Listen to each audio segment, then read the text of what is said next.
Susanti dari SMA Negeri 5 Lubuk Linggau, guru bidang studi kimia. Saya adalah salah satu mahasiswa PPG dalam jabatan kategori 1 Angkatan 1 dari LPTK Universitas Sriwijaya.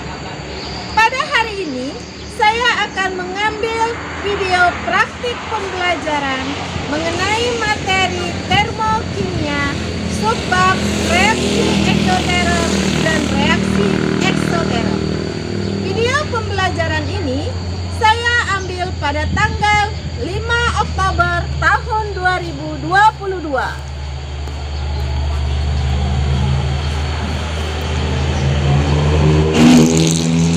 Bapak, Ibu guru, serta dosen penguji dan dosen pembimbing, mohon saran dan kritik untuk video pembelajaran saya. Terima kasih. Selamat menyaksikan. Assalamualaikum. Waalaikumsalam. Kabar anak-anak? Baik, Bu. Oke, baiklah. Jadi sebelum kita memulai pelajaran kita pada hari ini, seperti biasa kita berdoa terlebih dahulu. Supaya apa? Supaya kita nanti diberikan kemudahan dalam menerima ilmu pelajaran yang akan kita pelajari pada hari ini. Baiklah, silakan ketua kelasnya Dwi untuk memimpin doa. Kita doa yang khusus ya, Nak ya. Berdoa mulai.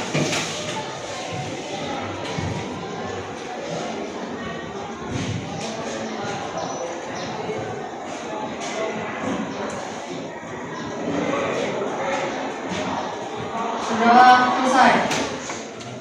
Anak, sebelum memulai belajar, ada baiknya ibu set dulu nih terapiannya. Coba berdiri dulu semua. Berdiri dulu. Oke, semuanya udah rapi ya? Udah siap ya berarti untuk belajar ya? Oke, silakan duduk kembali. Sekarang ibu mau cek kehadiran anak-anak semua, ya. Ibu absen terlebih dahulu. Ahmad Zaki. Oke. Aisyah Dia Putri. Alia Selviansa. Alia Ibria Saputri. Carlos Ricardo. Daden Kurnia. Oke. Depa Azara. Nabila Putri. Putri Ayu. Putri Ramadhani. Raisi Torik. Silsia Yumenda. Sis Farhan Idris. Wulandari Agustina. Oke, jadi anak-anak semuanya sudah hadir ya. Nah, sekarang anak-anak kalau semuanya sudah hadir, sebelum kita memulai pelajaran kita pada pagi hari ini, coba anak-anak semuanya ikutin ibu dulu ya. Ibu punya tepuk nih namanya ya. Ada tepuk pagi, siang, dan malam. Kalau pagi berarti tepuknya sekali. Kalau siang berarti tepuknya dua kali. Kalau malam kita setengah saja. Kenapa? Karena malam-malam waktunya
endoteron dan juga reaksi eksoteron.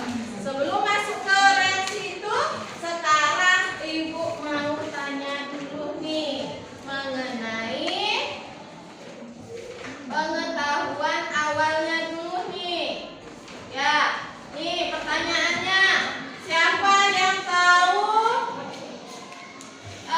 dari bunyi hukum kekekalan energi? Coba siapa? Enggak, ya. Energi tidak dapat diciptakan atau dimusnahkan. Ya, apa katanya tadi? Energi tidak dapat diciptakan ataupun dimusnahkan. Betul ya jawabannya? Tepuk tangan. Oke. Sekarang pertanyaan yang kedua nih. Apakah energi itu bisa diukur?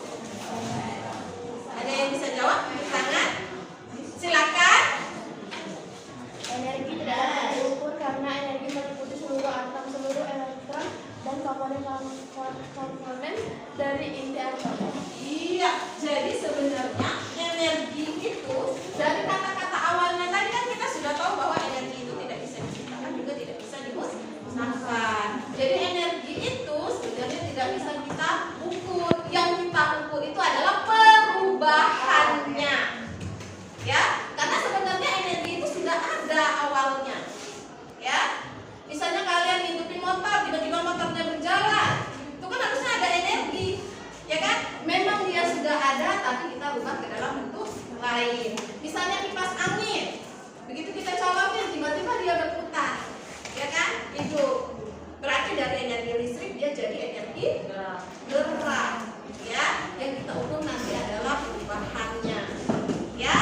Nah, kita belajar mengenai energi ini juga nanti akan kita pelajari di demo.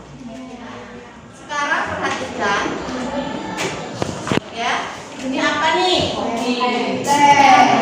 Teh panas. Pernah buat teh panas di rumah? Pernah ya? Nah, sering katanya malahan. Apalagi kalau cuacanya dingin. Jadi kenapa gelas ikut panas saat kita tuangkan air panas? Karena dari pendistribusian air. Tunjuk tangan biar Ibu. Ini siapa yang bisa? Jelaskan. Mengapa gelas ikut menjadi panas saat dituangkan air panas ke dalam gelas? Kenapa?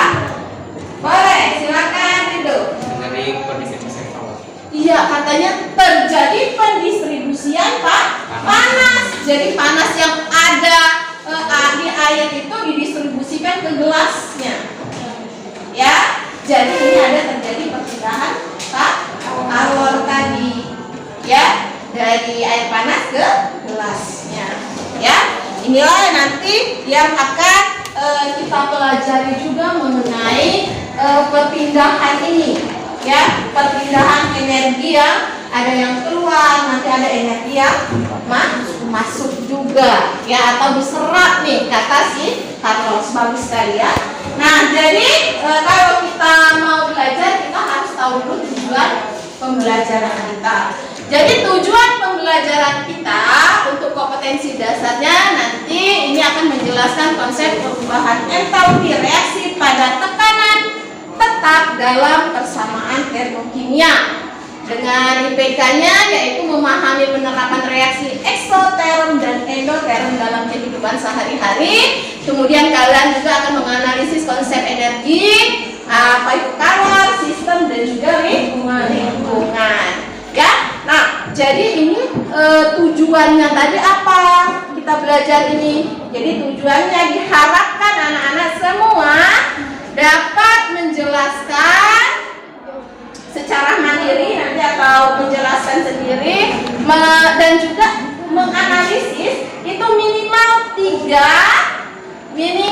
tiga reaksi eksoteron dan juga reaksi endoteron dalam kehidupan sehari-hari. Jadi kita cari nanti apa saja contoh reaksi eksoteron dan reaksi endoteron dalam kehidupan sehari-hari. Nanti kalian juga diharapkan terampil mengkomunikasikan, mereka bisa menjelaskan atau membagi ilmu kalian bersama teman-teman, ya. Nah, ini tadi kompetensi kita, ya. Kenapa sih kok harus belajar ini, ya? Nah, sekarang coba kalian perhatikan dulu.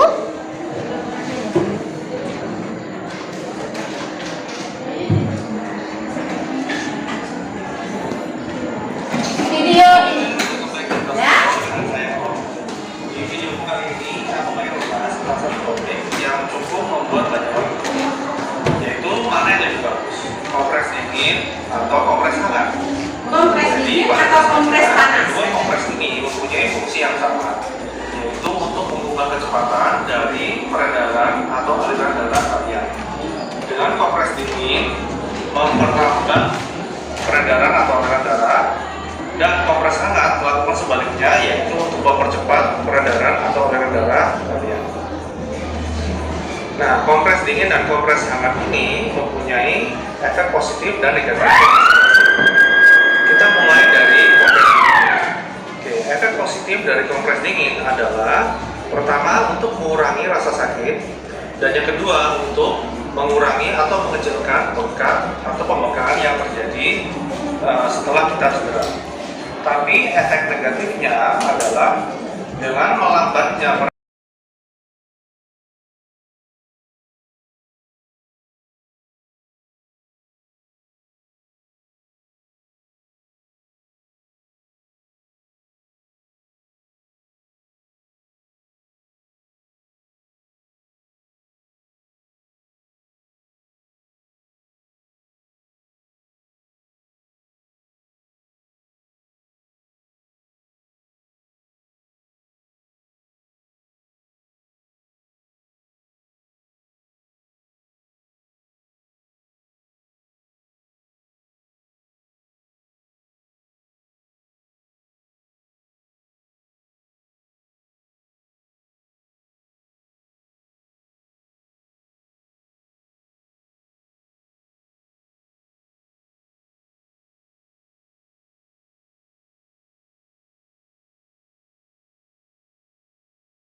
Ya.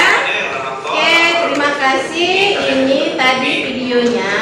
Jadi di sini dijelaskan mengenai kompres hangat dan juga kompres dingin. Ya. Jadi di sini nanti kita sangat berguna ternyata ya belajar termokimia ini. Karena apa? Kita belajar mengenai perpindahan kalor tadi. Kompres ini kan juga merupakan perpindahan kalor. Kalau dia dingin tadi kan, kalau kita pakai otomatis suhu di tubuh kita juga ikut dingin. Ya, kalau kompres hangat tentunya juga akan menghangatkan. Ya kan? Fungsinya sudah kita ketahui. Jadi pentingnya ternyata kita belajar termokimia ini. Jadi kita tahu ke depan kalau kalian nih ada yang cita-citanya mau jadi dokter kan? Nah, jadi dengan mempelajari termokimia kalian tahu nih menangani kalau ada pasien yang cedera. Yang laki-laki atau menyembuhkan dengan cara yang tepat. Ya, itu tadi kaitan materi kita dengan manfaat atau tujuan dari materi ini kita pelajari. Nah, ini ada peristiwa apa ini? Es cair.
Nih,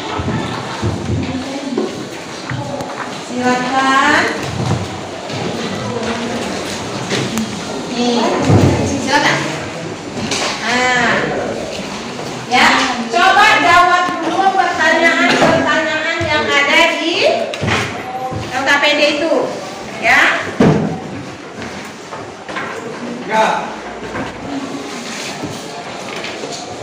Silakan dibuka juga materi ajar yang Ibu bagikan agar lebih mudah dalam menjawab soal-soal yang sudah ada di LKPD-nya. Silakan kerjakan, Ibu kasih waktu ya.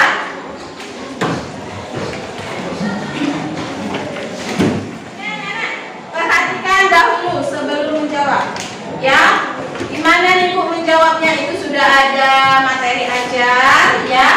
Nah, sekarang ini ada penguatan biar kalian lebih paham mengenai apa itu reaksi eksoterm, apa itu reaksi endoterm.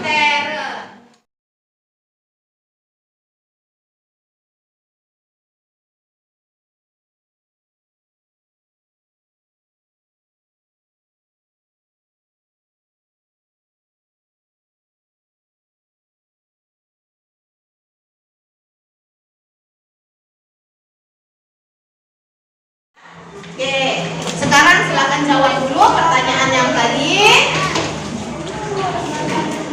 yang sudah Ibu bagikan, ya.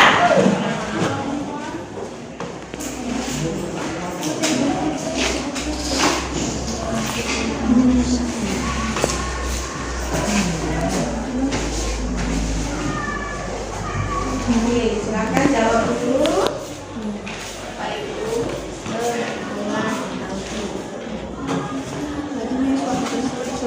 Sekarang bisa ada dari sistem perlindungan lainnya mereka sudah. Ya.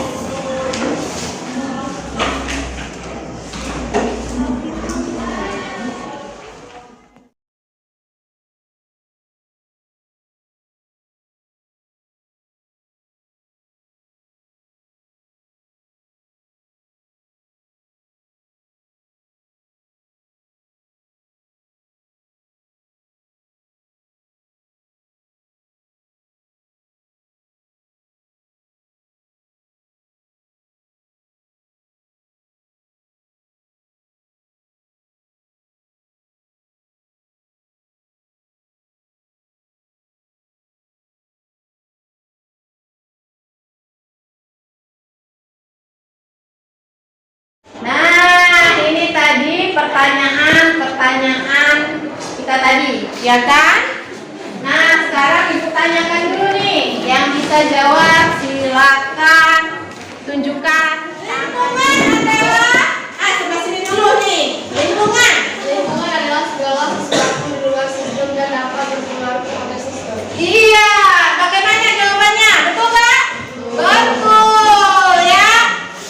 Jadi semuanya sudah setuju ya mengenai lingkungan tadi. Sekarang apa itu entalpi? Sini dulu. Entalpi. Entalpi adalah jumlah total energi pada tekanan yang rendah. Iya, jumlah total energi pada tekanan yang tetap. Oke ya. Jadi sudah tahu sistem, sudah tahu lingkungan, sudah tahu entalpi. Sekarang suatu peristiwa itu dikatakan eksoterm jika apa? Serius ya? Jika pelepasan energi dari sistem lingkungan ditandai kenaikan suhu. Iya, adanya pelepasan energi dari sistem ke lingkungan.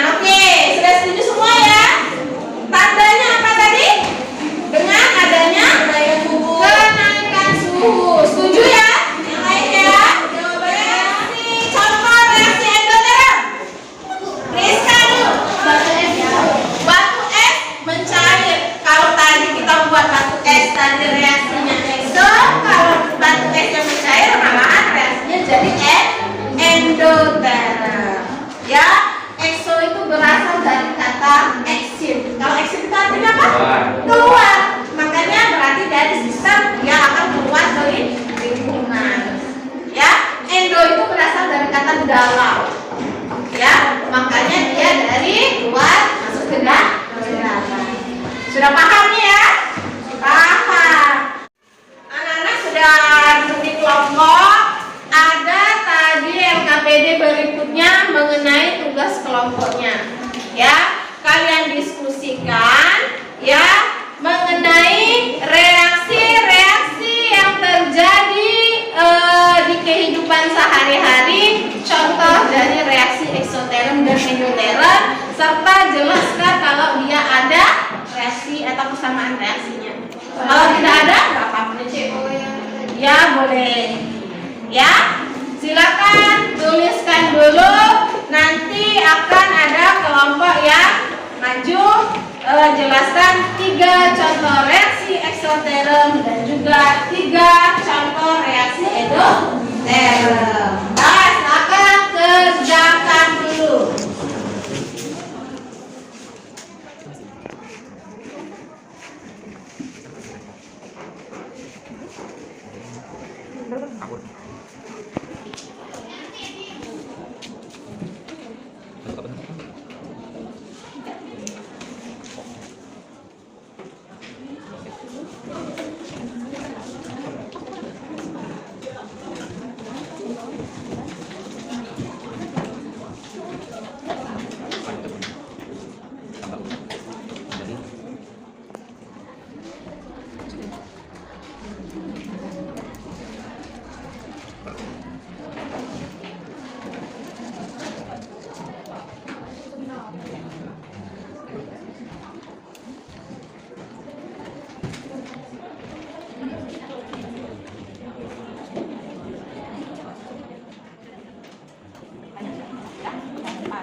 Oke, semua sudah hampir masuk ke kesimpulan semua ya. Ya Bu.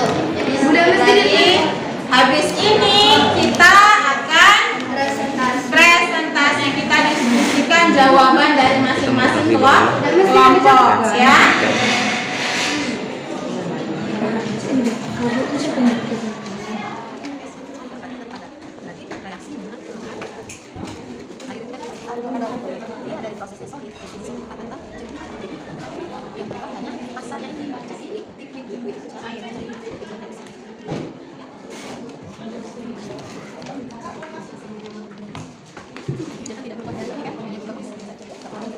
Oke, udah siap ya? sudah Bu. Sudah selesai? Ya. Sudah selesai? Sudah selesai kelompok 2? Sudah selesai kelompok 3? Kelompok 1 sudah? 1, 2, 3, 4, dan 5 ya? Sudah selesai semua ya? Nah, sekarang kita akan presentasikan hasil kita, hasil diskusi kelompoknya ke depan. Kelompok mana nih yang mau maju duluan? Boleh? Kelompok 1 ya, untuk presentasikan hasilnya ke depan. Silakan. Ini kalau mau dijelaskan reaksinya boleh ya. Silakan dimulai. Yang lain perhatikan ya. Kita lihat nih jawaban dari kelompok 1. Silakan dimulai. Assalamualaikum warahmatullahi wabarakatuh. Waalaikumsalam warahmatullahi wabarakatuh. Kami dari kelompok 1 akan menyampaikan hasil diskusi kami menyampaikan perasaan kamu kedua. Baiklah, apa itu reaksi eksoterm dan endoterm? Reaksi eksoterm adalah pelepasan energi dari sistem lingkungan yang ditandai dengan kenaikan suhu, sedangkan kalau reaksi endoterm adalah penyerapan energi dari lingkungan ke sistem ditandai dengan penurunan suhu. Baiklah, kami akan memberikan contoh reaksi eksoterm dan endoterm dalam kehidupan sehari-hari yang dikerjakan oleh Cecilia Yonanda.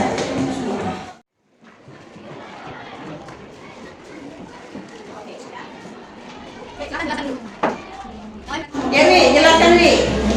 Contoh reaksi eksoterm. Katanya yang pertama ada Sampah yang dibakar. Ya,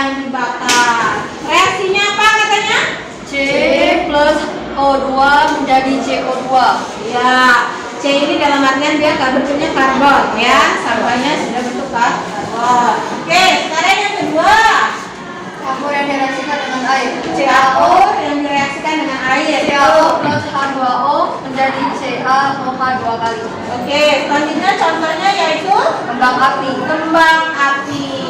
Kenapa kembang api ini termasuk reaksi eksoterm? Dia melepaskan energi. Iya, dia melepaskan energi. Ya, lanjut ke reaksi endoterm. Es mencair. Ini yang berubah cuma bentuk. Kalau kan es mencair yang awal itu kan padat kan? Padat itu kan solid. Jadi H2O solid menjadi H2O liquid. Liquid itu cair atau Ya. air. Jadi yang berubah di sini hanya fasenya. Ya, ada dari fase padat ke fase cair. Ya, tapi dia juga akan terjadi perpindahan karot, ya kan? Silakan lanjut. Terus yang kedua adalah fotosintesis. Reaksi kimianya itu adalah C6H12O6 plus O2 menjadi H2O plus O2 plus ATP. Terus yang ketiga itu amonium nitrat yang direaksikan dengan air. Ya, itu tadi. Silakan sekarang kita samakan persepsi dulu. Setuju tak dengan jawaban dari kelompok 1 mengenai contoh dari reaksi eksoterm, salah satunya sampah yang dibakar? Setuju ya? Oke, betul jawabannya. Kemudian ada kapur yang direaksikan dengan air. Kemudian yang ketiga contohnya adalah kembang api. Ya, yang selanjutnya yaitu reaksi endoterm seperti yang sudah dijelaskan oleh Dwi tadi, bagus sekali penjelasannya ya. Kenapa es itu kan dia hanya berubah adalah fasenya. Dia tetap unsurnya tetap sama yaitu H2O. Hanya yang dari padatan bentuk batu es tadi berubah menjadi cair yaitu H2O dalam bentuk liquid. Ya, yang selanjutnya ada proses fotosintesis seperti yang sudah dijelaskan awal tadi.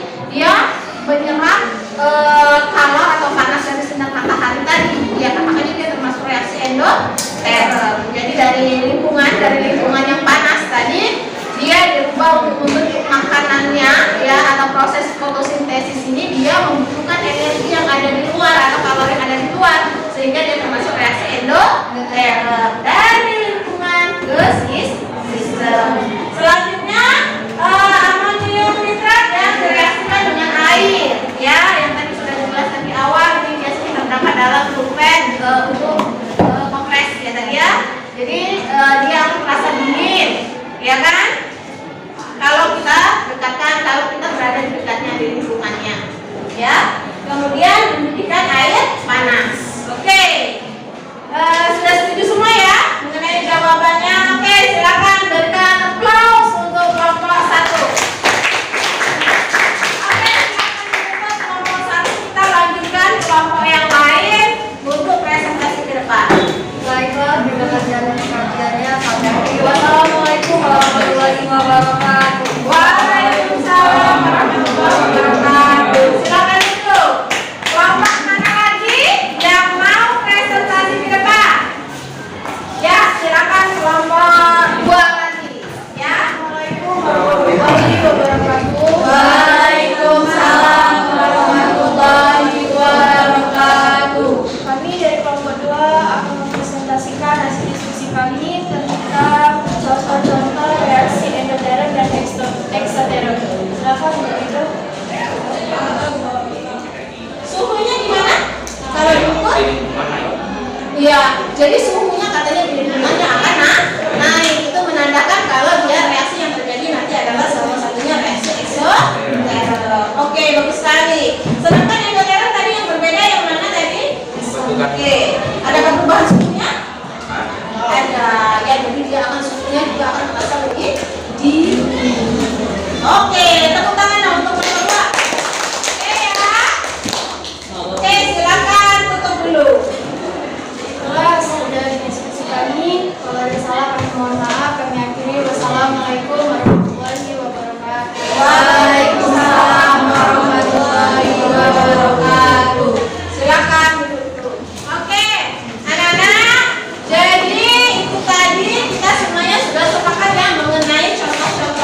Oke, betul sekali. Jadi anak-anak semua sudah paham mengenai berbagai contoh reaksi eksoteron dan endoteron di dalam kehidupan sehari-hari. Nah, sekarang kita masuk ke kesimpulan. Ya, kesimpulannya sekarang siapa mau kasih kesimpulan nih dari materi yang sudah kita pelajari hari ini? Langsung buka tangan nih, siapa yang bisa? Silakan Rizka, kesimpulan dari materi kita hari ini. Kesimpulannya, kita dapat mempelajari atau memahami lebih dalam tentang pembelajaran termokimia, reaksi eksoteron dan reaksi endoteron. Dan juga kita dapat tahu tentang apa itu reaksi eksoteron yang biasanya ditandai dengan kenaikan suhu, dan juga kita dapat tahu tentang apa itu reaksi endoteron yang dimana biasanya ditandai dengan adanya keturunannya suhu. Oke, bagus sekali ya. Betul ya. Keluarganya ya. Mengenai apa? Reaksi eksoteronnya, reaksi endoteronnya. Nah, sekarang tadi kan kita sudah belajar mengenai sistem, ya kan? Jadi sistem itu sebenarnya terbagi menjadi 3. Siapa bisa sebutkan? Silakan, Deva. Sistem terbagi menjadi 3. Yang pertama itu sistem terbuka, merupakan sistem yang memungkinkan pertukaran energi dan materi antara sistem dan lingkungan. Yang kedua ada sistem tertutup, merupakan sistem yang memungkinkan pertukaran energi antara sistem dan lingkungan, tetapi tidak memungkinkan terjadinya pertukaran energi. Dan yang ketiga ada sistem terisolasi, merupakan sistem yang tidak memungkinkan pertukaran energi dan materi antara sistem dan lingkungan karena adanya batas yang mengisolasi sistem dan lingkungan. Oke, betul sekali. Teman-teman nih, untuk materi pada pagi hari ini, untuk tugas selanjutnya, nanti anak-anak akan ibu bagikan. Tugas berikutnya ini mengenai STEM atau kalian akan mengamati bagaimana reaksi, bagaimana penerapan teknologinya, dan lain sebagainya mengenai reaksi eksoteron dan juga endoteron. Ya, nanti akan ibu jelaskan. Nah, sekarang ini ada tes tertulis. Silakan kalian jawab masing-masing, kumpulkan nanti. Ya, soalnya kalian ganda jadi gampang sekali. Ya, insya Allah kalian bisa paham. Silakan kerjakan dan kumpulkan. Ya, sekarang.